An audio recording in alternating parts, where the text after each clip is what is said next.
Bapak Ibu, Shalom. Ada Bapak Ibu sebuah cerita di tengah pergumulan dan peneguhan iman Bapak Ibu.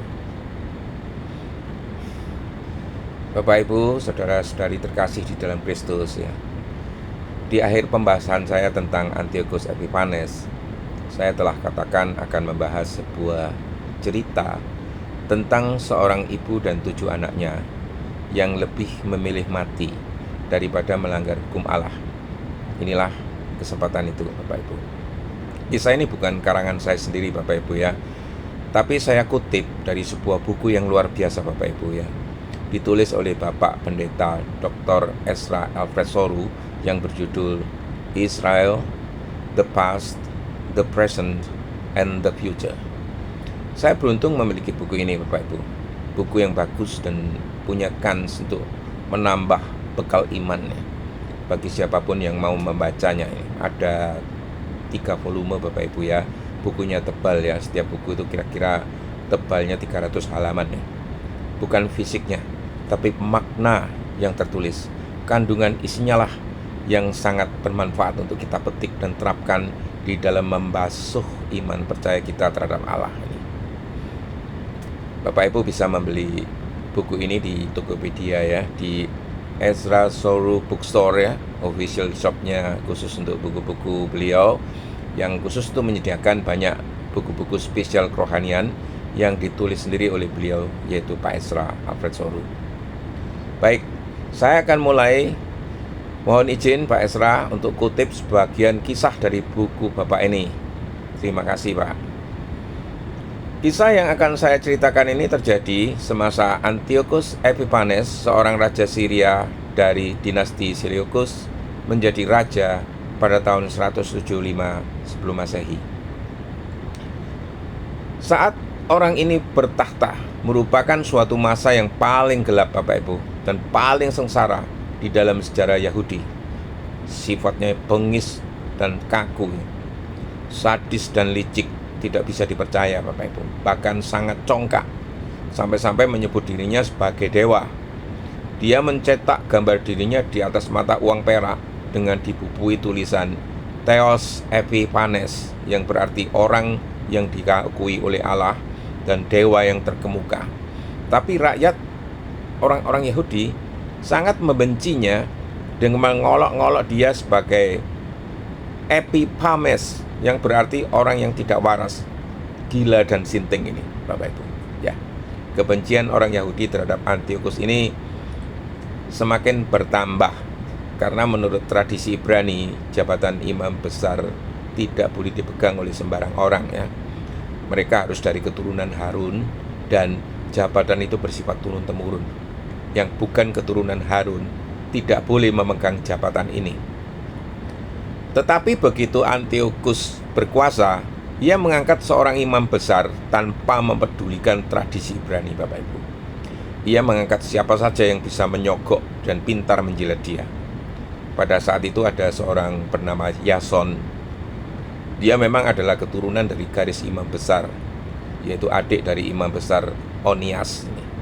Tapi karena ambisi untuk menjadi seorang imam besar menggantikan kakaknya, yaitu Onias, ia lalu menyogok Antiochus dengan 15.700 kilo perak, dan ditambah bonus lagi 5.000 kilo perak ya, untuk mendapatkan jabatan itu Bapak Ibu. Raja lalu setuju. Onias dipecat dan Yason diangkat menjadi imam besar. Langsung ia membangun sebuah gimnasium atau gelanggang olahraga Yunani persis di bawah tembok Bait Allah Bapak Ibu. Ini membuat orang Farisi naik darah terhadap Yason dan Antiochus. Pada masa Yason menjadi imam besar, karena ia suka menjilat Antiochus dan pro-Yunani, maka kerohanian bangsa Yahudi rusak parah Bapak Ibu. Yason bahkan turut memberikan persembahan bagi dewa-dewa Yunani. Beberapa saat kemudian, Antiochus sudah tidak suka lagi dengan Yason. Ini dimanfaatkan oleh seorang yang bukan dari keturunan imam besar bernama Menelaus. Seperti biasa, Menelaus pun menyogok Antiochus untuk jabatan imam besar dengan 10.200 kilo perak, dan ia berhasil diangkat untuk jabatan imam setelah Yason dipecat. Menelaus ini ternyata juga bukan orang baik-baik, Bapak Ibu.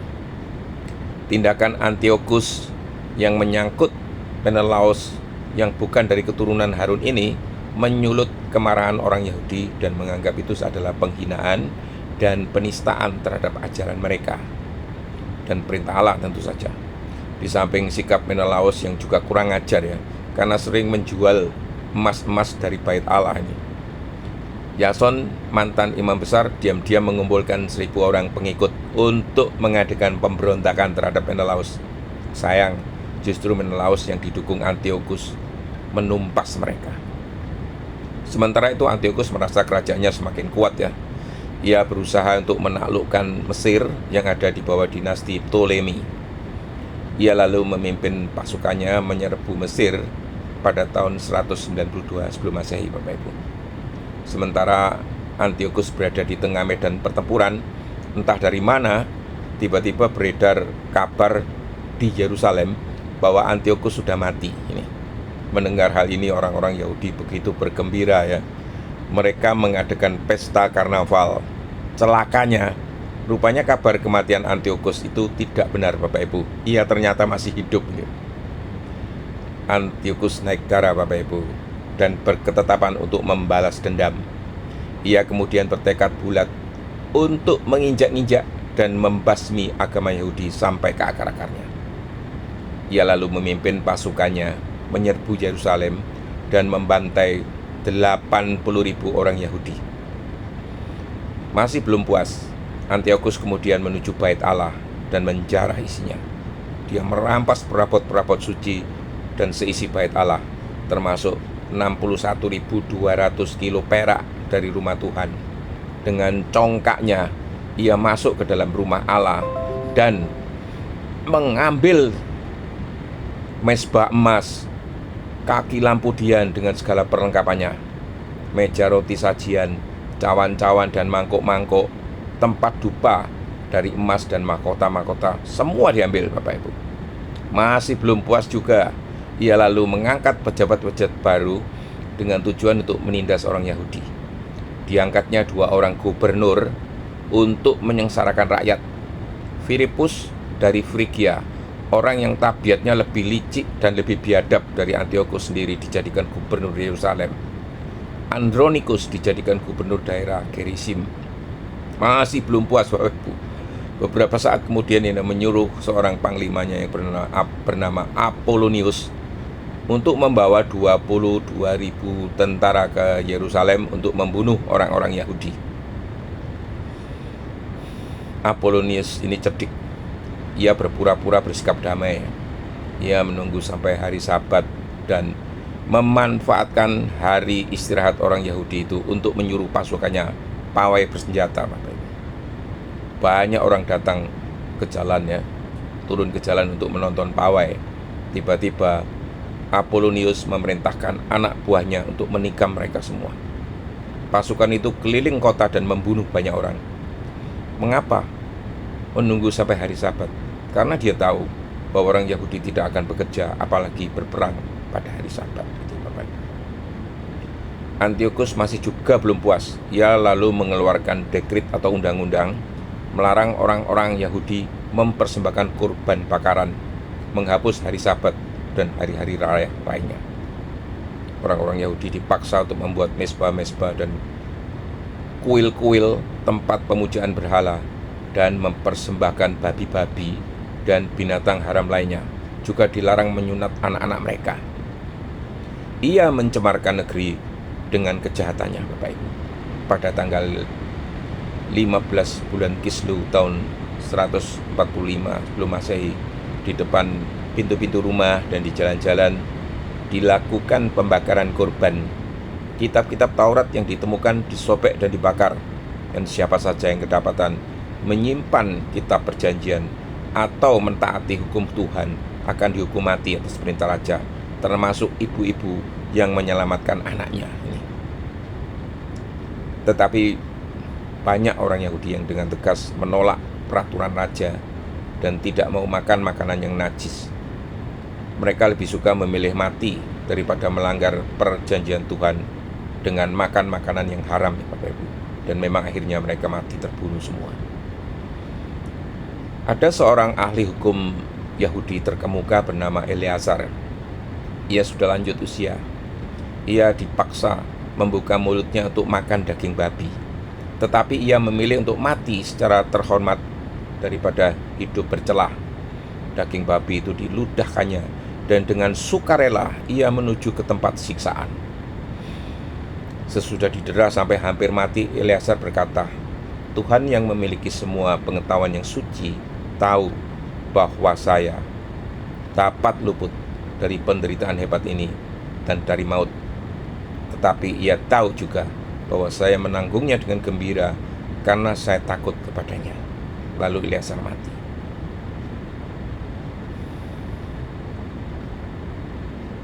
Di dalam 1 Makabe 7 ayat 1 sampai 41 dikisahkan tentang seorang ibu dan ketujuh anaknya. Mereka semua ditangkap atas perintah raja. Mereka disiksa dengan cambuk dan rotan untuk memaksa mereka makan daging babi, Bapak Ibu. Lalu seorang di antara mereka yang menjadi juru bicara berkata, Tuhan ingin apa dari kami? Kami lebih suka mati daripada melanggar hukum nenek moyang kami. Mendengar itu, raja marah sekali ya. Ia memerintahkan supaya panci-panci dan kuali-kuali dipanaskan. Sesudah panas sekali, ia menyuruh supaya juru bicara itu dipotong lidahnya, dikuliti kepalanya, dan dibuntungi tangan serta kakinya. Disaksikan oleh ibu dan ke-6 saudaranya.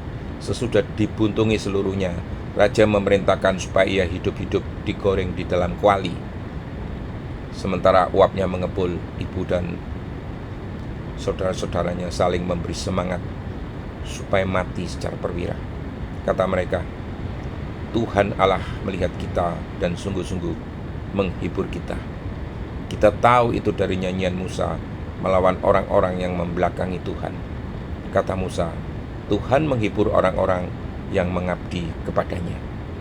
Sesudah yang pertama mati dengan cara itu, yang kedua dibawa untuk disiksa.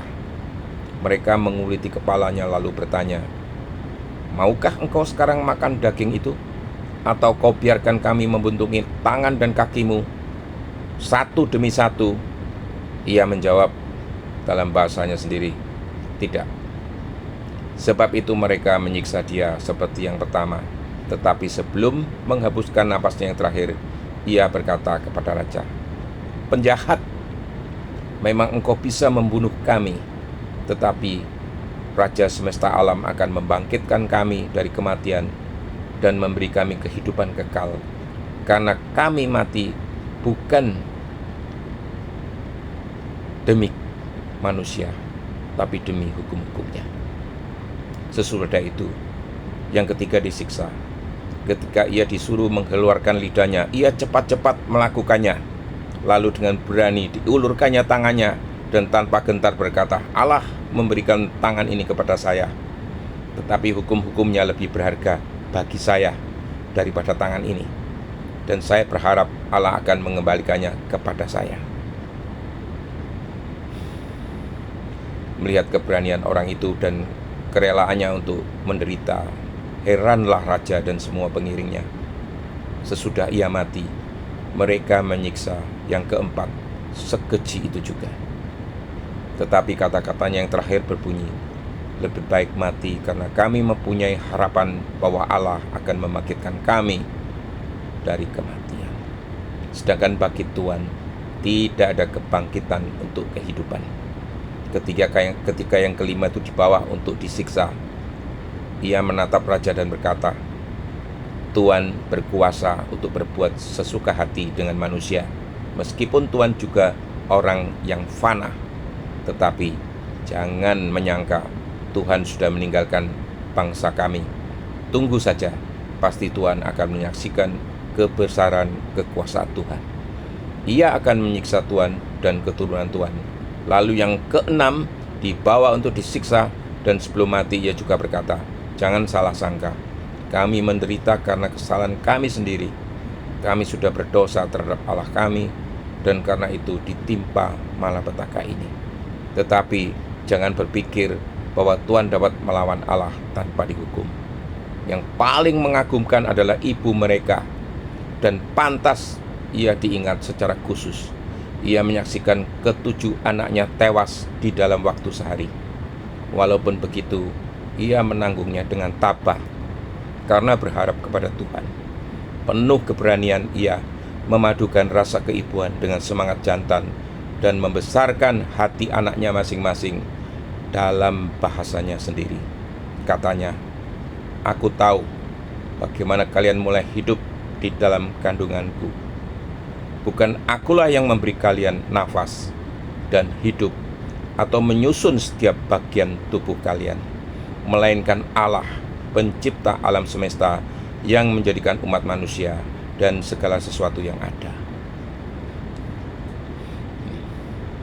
Ia berbelas kasihan dan akan mengembalikan hidup dan nafasmu kepadamu, karena kalian mengutamakan hukum-hukumnya lebih daripada diri kalian sendiri."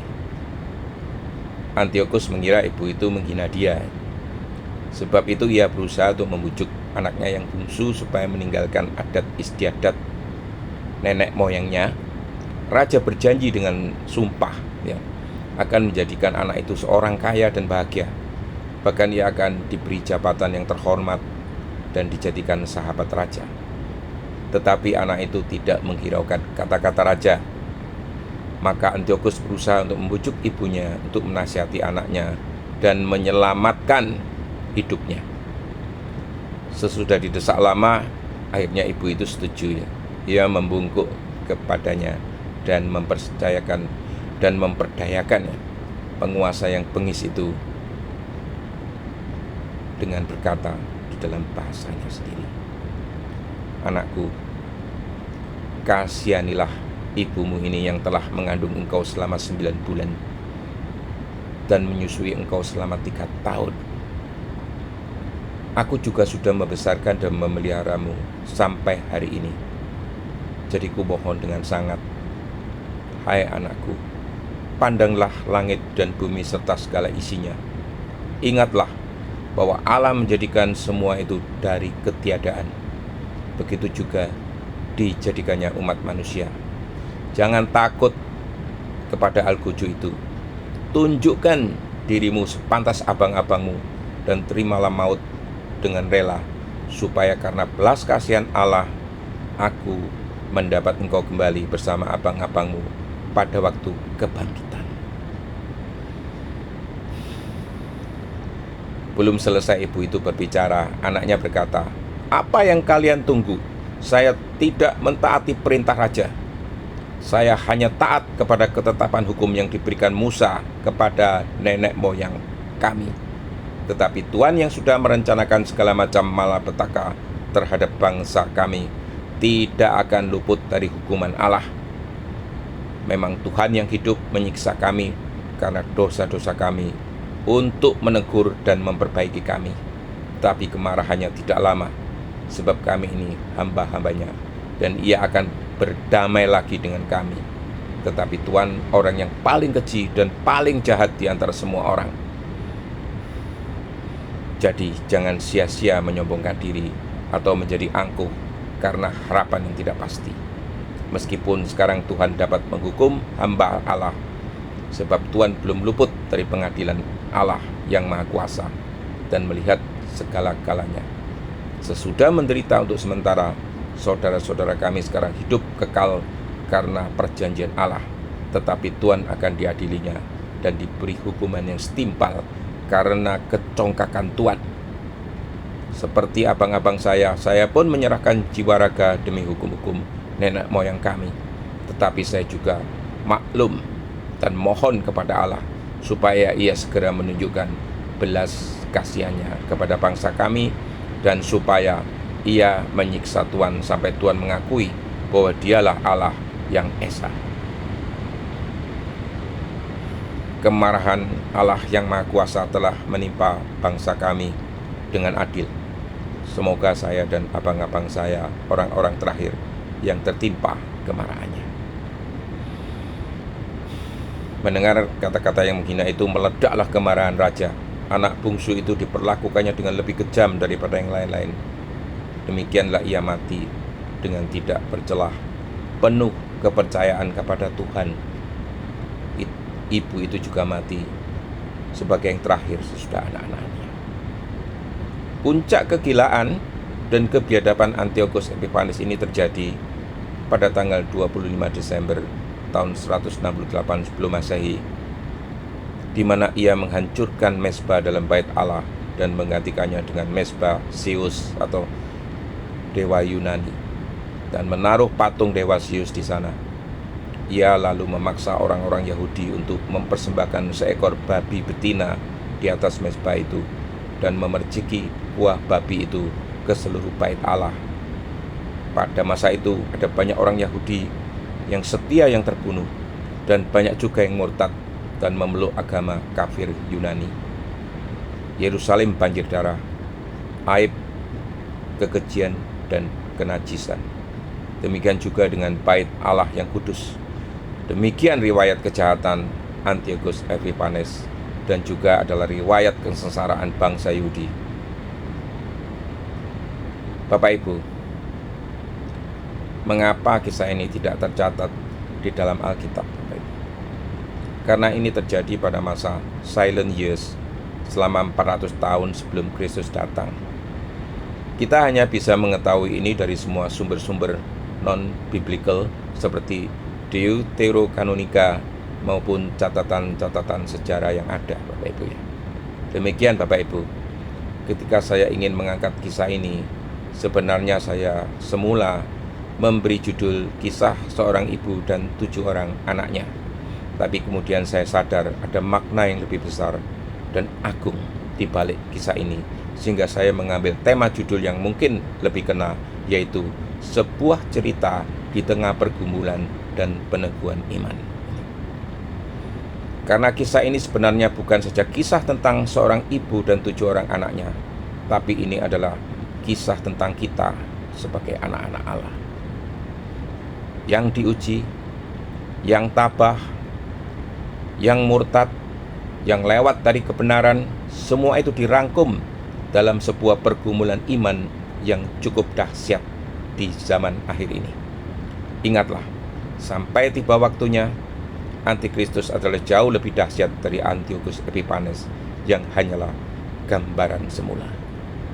Apabila ia datang, apakah kita akan lulus dari ujian iman ini? Apakah kita benar-benar mengasihi Allah dan Sang Penebus kita?